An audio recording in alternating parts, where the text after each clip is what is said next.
Ladies and gentlemen, welcome back to Driven Wyld. Today we are talking about tips on Instacart. One of the largest factors in what makes a batch worth taking on Instacart is the tips. So it is important to understand how the tipping system actually works before claiming a batch within the app. So in this video, we are talking about everything you must know about tipping on the Instacart platform, what they tell you versus how it actually is, and everything in between. But before we do that, let's go over a quick disclaimer. The content of this video does not contain is never intended to be legal, business, financial, tax, or health advice of any kind. This video is for entertainment purposes only. It is advised that you conduct your own research and consult qualified professionals before applying anything you find online. I also want to be clear that everything that we're going to be going over in this video is very market dependent, and what applies to me and my market may not apply to you. So with that said, let's get started. Tips are the one way customers can show their appreciation for full service shoppers. Providing excellent service may improve your earnings through increased tips. 100% of the tip goes directly to the shopper or shoppers fulfilling the order. If two shoppers fulfill an order, they split the tip evenly between them. First off, I have never personally seen a batch that was split between two people, or at least I wasn't aware of it during the time. Second, if this first sentence proves a vital point of how vital no tip, no trip is, tips are the one way customers can show their appreciation for shoppers, which means if they don't tip, they don't appreciate you, and they aren't worth your time. Doesn't matter how obviously bad their excuses are, it's no tip, no trip. And don't get it twisted, it's not an accident. It's an intentional action, and I'll go over that later. How customers' tips work. Customers have two opportunities to set a tip: when they first place an order at checkout,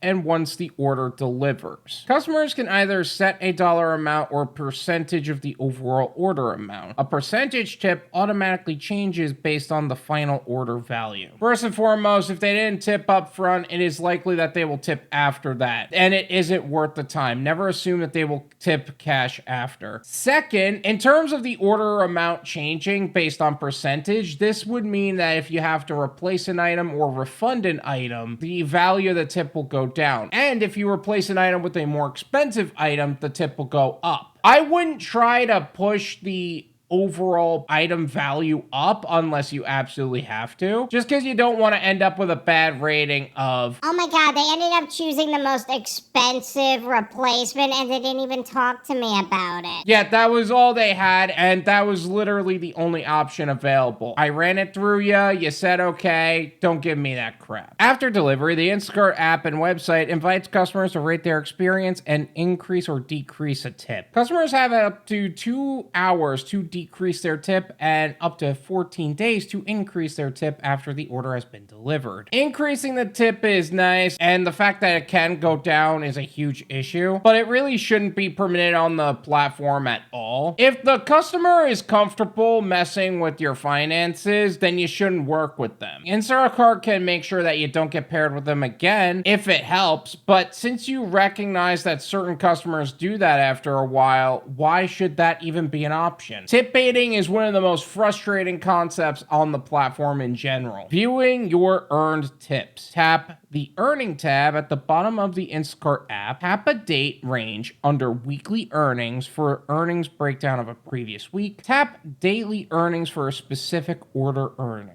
You can also see the total amount you can earn on a particular batch, including tip, on the batch acceptance screen, which means if you take a no-tip order or a batch order, that's your own decision. You get as much information on these orders as possible, outside of the customer name and everything else, which they really should be, but because of the order queue system, there's really not a whole lot of time to evaluate that either way. Receiving tips. You can cash out your tips as early as 2 hours after the batch completes. If a customer adds a tip after the following pay date or after you cash out, it shows up under pending tips of the following week. That makes sense. If a tip gets reduced within those first 2 hours, they shouldn't send you the money. Why wouldn't they just remove tip baiting to begin with is beyond me, but more on that later. Tip protection. Instacart covers the tip on qualifying orders where the tip is reduced to 0 after delivery and there are no reported order issues. If an order qualifies, Instacart pays you up to $10 per qualifying order and up to $100 annually, with notification of this payment. The payment appears on the order's earnings page under adjustments. It may take up to 24 hours for the payment to appear. Personally, for this app, I only work with customers who tip below this threshold. Not that I don't appreciate solid tips. I just find that how the Instacart system works on the app and with the Shop and Pay system in general, I wouldn't take the risk of taking a $100 order and then it disappearing. And imagine spending over an hour shopping and delivering someone's order only for them to protect up to $100 a year and only $10 of the $100 that was stolen. In general, this will only protect $100 worth of tip baiting batches per year. This is why you need to report and remove customers of this nature in general. They aren't worth the time and energy. This isn't to say to treat customers any way you want, not to treat customers right because you're not being tipped more than $10, but because more money is usually associated with more work on this platform, especially with shopping orders and more items, and there's a lot more risk to that. Now, I do have a couple side notes that I do want to go over on this subject. Default tip settings. So on most apps, the tipping default is about 15 to 25%, and some people have their own personal standards. But for most customers who are really only trying to place an order, they'll tip whatever the default is and trust it. That said, the tipping system on Instacart defaults to